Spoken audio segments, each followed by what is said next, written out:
नमस्ते। आज हामी काठमाडौँ वरिपरि खास गरी भक्तपुरतिरबाट सूर्योदय र सूर्यास्त हेर्न मिल्ने ठाउँहरूबारे कुरा गर्दैछौँ।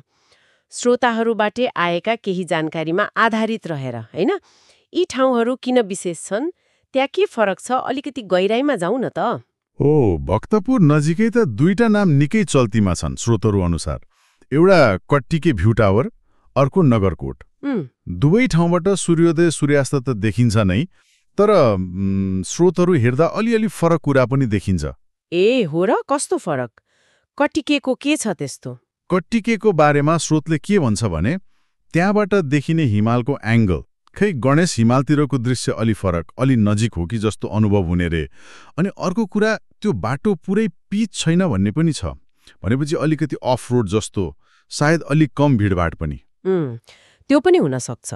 अनि नगरकोट नि, नगरकोटबारे चाहिँ के थप कुरा छ स्रोतहरूमा? नगरकोटको त अब त्यो 360 डिग्री प्यानोरामा भ्यूको कुरा आउँछ। मौसम सफा भयो भने त सगरमाथासम्मै। अनि एउटा रमाइलो कुरा के छ भने, एउटा स्रोतले के भन्छ भने नगरकोट खाली भ्यूको लागि मात्र होइन, त्यो पुरानो काठमाडौँ तिब्बत व्यापार मार्गको एउटा अंशसँग जोडिएको ऐतिहासिक पदमार्ग पनि नजिकै छ अरे।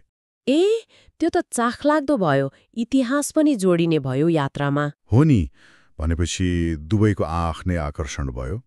कट्टिके अलि फरक एङ्गल, अलि शान्त चाहनेलाई, नगरकोट चाहिँ फराकिलो दृश्य र अलिकति इतिहासमा रुचि हुनेलाई। त्यस्तै देखिन्छ। अनि पुग्नलाई नि कतिको सजिलो गाह्रो? दुवै ठाउँ काठमाडौँबाट नजिकै हुन् त्यो त छँदैछ, तर नगरकोट पुग्ने बाटो अलि सजिलो सुविधायुक्त छ भन्ने देखिन्छ स्रोतहरूमा। पिच बाटो। कट्टिकेलाई चाहिँ अन्तिमतिर अलिकति सायद आफ्नै गाडी चाहिने वा छोटो हाइकिङ गर्नुपर्ने हुन सक्छ। पहुँचको यही फरकले पनि अनुभव त फरक पार्छ होला नि, होइन? हो नि, पक्कै पार्छ। यहाँनिर एउटा कुरा सोच्न मन लाग्यो, शहरको यो कोलाहल, यो धुवाँधुलोबाट यति नजिकै यस्तो प्राकृतिक अनुभव लिन पाउनु, यसको महत्त्वबारे केही भनेको छ स्रोतले? छ। उनीहरूले खालि सुन्दर दृश्य मात्र भनेका छैनन्।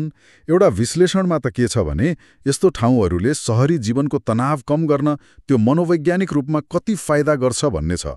छोटो समयमै प्रकृतिसँग जोडिएर, होइन, रिचार्ज हुन पाइयो। हो, त्यो त एकदमै। अनि अर्को स्रोतले चाहिँ फोटोग्राफी गर्नेहरूका लागि, प्रकृति हेर्न रुचाउनेहरूका लागि यो कस्तो राम्रो अवसर हो भन्नेमा जोड दिएको पाइयो। त्यसो भए छोटकरीमा भन्दा भक्तपुर नजिकैका कट्टिके र नगरकोट भनेको खाली घाम उदाएको र अस्ताएको हेर्ने ठाउँ मात्र भएनन्।